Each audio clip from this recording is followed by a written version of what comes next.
Hey yo, look into this thing. You've been neuralized. No, but he wouldn't have had glasses on, so he would have neuralized himself. Oh man, what is this? What is this? And then it would have been like an endless cycle of him neuralizing himself. Hey, what is this?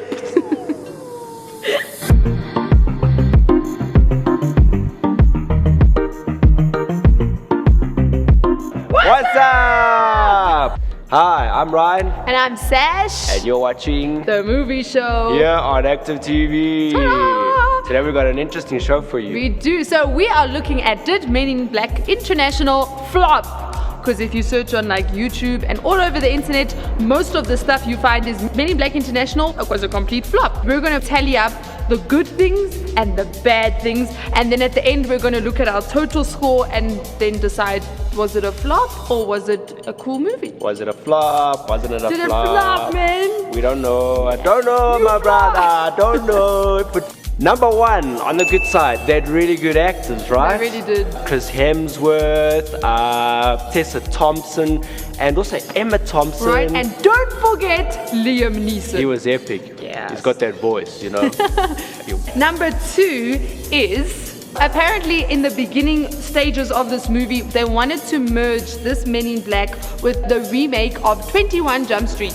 And I'm so glad they did not do that, because that would have just been whack. Like, imagine an amalgamation of 21 Jump Street and Men in Black.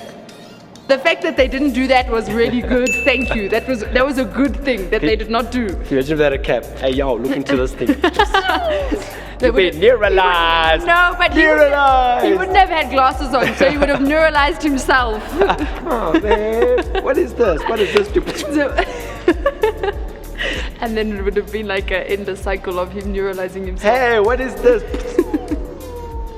And number three, it was funny. It was hilarious. That follows along with all the other Men in Black. It wasn't a very serious film. However, it had humor in it, which made it absolutely hilarious. You find yourself laughing throughout the whole movie, except for the end, when someone dies. I hope I didn't spoil alert for anyone. Someone does die. Someone actually does die. Sure.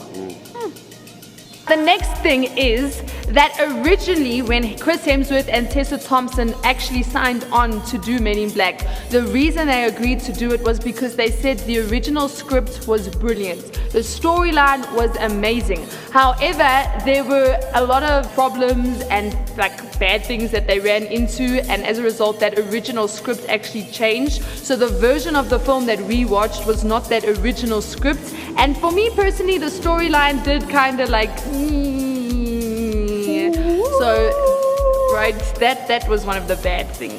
The reason why the whole script went a bit funny was because the director and the producer ended up having a bit of a tiff and a fight over the script, and that's why things were changed. I think it was a sort of like on, I'll show you better. No, but that's rubbish. Fine, if you can change that, then I'll change this thing over here type of thing. Right. The next thing is that there are actually three versions of Men in Black International. The first version being the original script. The second and the third version are actually the director's cut and the producer's cut. So when they premiered the movie the first time, they had a director's version and they had a producer's version. And they literally showed both versions and then chose which was the better one. Obviously the producer having more power over the film, his cut was chosen, but there are actually three versions of Men in Black International and we only get to see one, which sucks because I'd like to see the other two. I would also like to see the other two. The other thing is that if you watch this film and if you've watched the other four other Men in Black films, right? Three, this is the fourth one. So if you watched all four of them, all right, this fourth one, right? So do you get me? There was 1, 3, and this is the fourth one. This is a spin-off and it's not a continuation.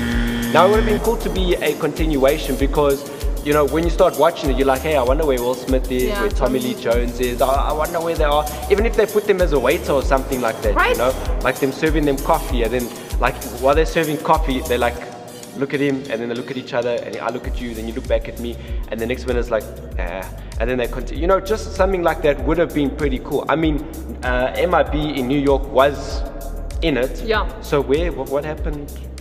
Where would the other? So it was. So that leaves us with a total score for the good 3 and for the bad 4, which means it flopped. It flopped, man. It was a flop, man. Yeah. I still enjoyed it though, but It yeah. was worth it. I wouldn't say it was a complete mess. No. But we've tallied up the good and the bad. We've come to a conclusion, right? Yeah. If you agree or disagree, well, like, don't dislike. Don't be a hater, be a lover. Guys, hit that like button. Yes. And, Subscribe. and even subscribe, go further than that, and even be even more committed and hit that ring bell button. Ring bell button.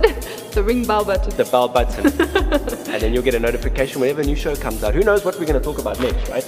I mean, it could be anything. We're creative, so it could, like, anything could just fly out of nowhere. You know. Right. Okay, it's okay, right? Yeah. So this is Sash. And of course, myself, Ryan. From the movie show. To you over there, our lovely subscriber. Cheers.